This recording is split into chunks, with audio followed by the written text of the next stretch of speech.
Sekitar tahun 1740, datang beberapa orang Portugis di Kupang melalui jalur Oikusi dengan misi penyebaran agama, namun diselimuti kepentingan tertentu untuk menguasai Kupang.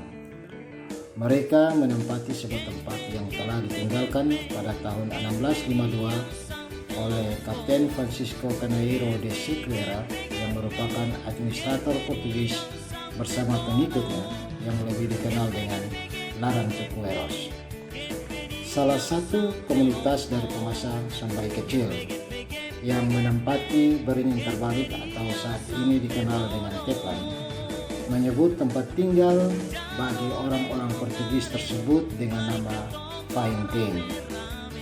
Fainten dalam bahasa Dawan mengandung arti datang kembali atau berulang kembali. Meniru ucapan Fainten yang berasal dari bahasa Dawan, orang-orang Portugis yang menempati tempat tersebut mengucapkannya dengan Fainten. Ketika misi mereka mulai dibaca oleh VOC, orang-orang Portugis mulai meninggalkan Fainten atau Fainten sebelum perang konflik terjadi pada tahun 1749. Fainten kemudian ditempati oleh orang-orang lokal dan berangsur-angsur menjadi sebuah kampung yang besar sampai pada abad 18. Kampung Fainten didominasi oleh suku Sabo. Sekitar satu abad kemudian, Cornelis Luther yang menjabat sebagai residen Timor melakukan beberapa renovasi pada rumah jabatan residen yang ditempati olehnya di Kupang. Luther membangun sistem perputaran gravitasi yang bersumber dari mata air di Sungai Dendeng.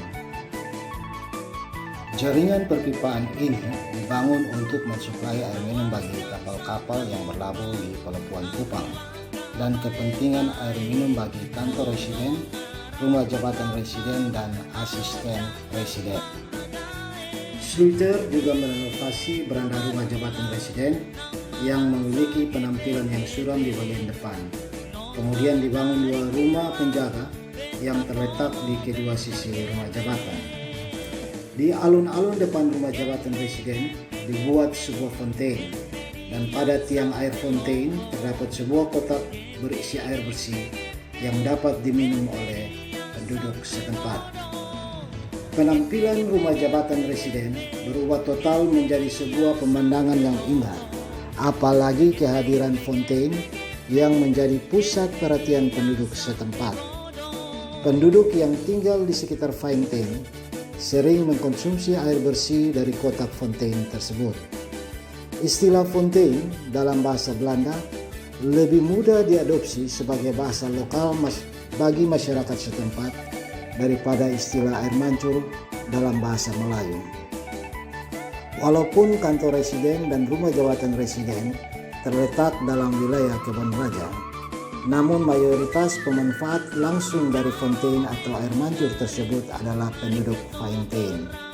Seiring berjalannya waktu, istilah fontaine lebih familiar bagi masyarakat setempat, sehingga fontaine menjadi ciri khas sebagai tempat atau wilayah yang menggambarkan penduduk yang menempati Fainten. Momentum fontaine secara tidak langsung atau seiring waktu merubah nama kampung Fainten menjadi Kampung Fontaine. Sejak tahun 1860-an, Fontaine telah berubah menjadi nama kampung menggantikan nama Fainten. Eksistensi Kampung Fontaine menjadi sah pada tanggal 19 Mei 1877 ketika pemerintah Hindia Belanda mengeluarkan Strafblad Pasal 33 nomor 105 tahun 1877, di mana Kampung Fontaine termasuk dalam wilayah Kupang. Dalam rangka persiapan Kupang menjadi sebuah kota, pemerintah Hindia Belanda memisahkan antara kampung-kampung yang terletak di dalam kota dan di luar kota. Pada tahun 1881, terdapat 7 kampung yang statusnya telah berubah menjadi kampung yang terletak di dalam kota. Salah satunya adalah Fontaine. Dengan adanya ketetapan mengenai batas-batas kota Kupang melalui Statblad nomor 171 tahun 1886, Fontaine termasuk dalam zona wilayah Kupang. Pada tahun 1910, CBC ditunjuk oleh pemerintah Hindia Belanda untuk menggantikan Alcaraz sebagai Wigmeester. Wigmeester adalah jabatan terendah dalam struktur organisasi pemerintah Hindia Belanda pada saat itu. Wigmeester berperan sebagai perantara yang menjembatani antara pemerintah dengan masyarakat. Saat itu pusat pemerintahan wilayah Fontaine berubah-ubah mengikuti tempat tinggal Wigmeester.